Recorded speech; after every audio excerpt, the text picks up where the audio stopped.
இந்த கூட்டம் என்பது நம்முடைய தோழர் பாலகிருஷ்ணன் அவர்களுடைய வருகையினால், அதிலும் அவர் எனக்கு ஆதரவு திரட்டுகின்ற அந்த மேடை என்பதால் எனக்கு அதிலே கூடுதல் பெருமையும் மகிழ்ச்சியும்.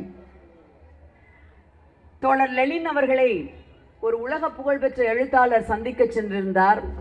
அப்பொழுது அவர் மும்முரமாக ஒரு கடிதம் ஒன்றை எழுதி கொண்டிருந்தார். ஒரு 20 நிமிடம் அவரை சந்திப்பதற்காக அந்த உலக புகழ்பெற்ற எழுத்தாளர் காக்க வைக்கப்பட்டார். அவரிடத்திலே லெனின் சொன்னாராம், கொஞ்சம் பொறுத்து கொள்ளுங்கள், மனம் சோர்வடைந்திருக்கின்ற ஒரு தோழருக்கு உற்சாகமூட்டி கடிதம் எழுதி கொண்டிருக்கிறேன் என்று. காக்க வைக்கப்பட்டிருந்த அந்த உலக புகழ்பெற்ற எழுத்தாளர் மேக்சிம் கார்கி ஒரு தோழருக்கு தொண்டருக்கு உற்சாகம் அளிக்க வேண்டும் என்பதை தன்னுடைய பிரதான கடமைகளில் ஒன்றாக கருதிய லெனின், நம்முடைய காரல் மார்க்ஸ் இவருடைய வழிவந்த தோழர், அவர்களுடைய கூட்டணி கட்சியினுடைய பலத்தோடு நாம் களம் இறங்கி இருக்கின்றோம். அதிலும் எப்படிப்பட்ட கூட்டணி? லெனின் அவர்களுக்கு உற்ற தோழராக இருந்த திரு MN ராய், நீங்கள் அத்தனை பேரும் அறிந்த தேசிய பொதுவுடைமைவாதி, பெங்கால் மாநிலத்தின் மிக பிரதானமாக பொதுவுடைமை இயக்கத்தை முன்னெடுத்த மூத்த முன்னோடி, ரஷ்ய விடுதலைக்காக லெனினுக்கு தோளோடு தோள் நின்று போரிட்டவர். அவர் இந்தியாவிற்கு வந்து நாசிகளுக்கு எதிராக தந்தை பெரியாரிடம் சென்று நாசிகளுக்கு எதிராக ஒரு மிகப்பெரிய கூட்டணியை உருவாக்க வேண்டும் என்று முனைப்போடு ஏற்பாடு செய்த அந்த கூட்டணியை போல இன்றைக்கு நம்முடைய மாண்புமிகு முதலமைச்சர் அவர்கள் இப்படிப்பட்ட மிகப்பெரிய ஒரு மகா பலமுள்ள ஒரு கூட்டணியை அமைத்திருக்கின்றார். சித்தாந்த ரீதியில் தெளிவார்ந்த கருத்துக்களை, அது தத்துவார்த்த முறையில் ஏதோ வெகுஜனத்திற்கு சம்பந்தமில்லாத ஒரு விஷயம் என்றில்லாமல் மக்களை எளிய முறையில் சென்று சேரும் வண்ணம் பாட்டாளி வர்க்கத்தினுடைய பிரச்சனைகளை மிக குறிப்பாக தோழர் தியாகு என்னிடத்தில் பேசிக் கொண்டிருக்கும் பொழுது சொன்னார், ஒரு பொதுமேடை, தமிழ் பொதுமேடை என்று ஒன்று அமைப்பை நிறுவி இருக்கின்றோம்.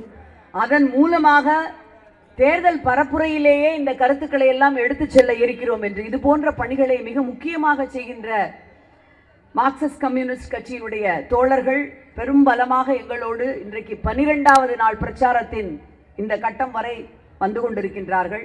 காங்கிரஸ் பேரியக்கமும் அப்படித்தான், இப்படி விடுதலை சிறுத்தைகள் கட்சியும் அப்படித்தான். எங்களுக்கு நம்முடைய தோழர் பாலகிருஷ்ணன் 2011ஆம் ஆண்டு சிதம்பரம் சட்டமன்ற உறுப்பினராக சட்டமன்றத்திலே கட்சி கொறடாவாக செயல்பட்டவர் என்பதை நாம் மிக நன்றாக அறிவோம்.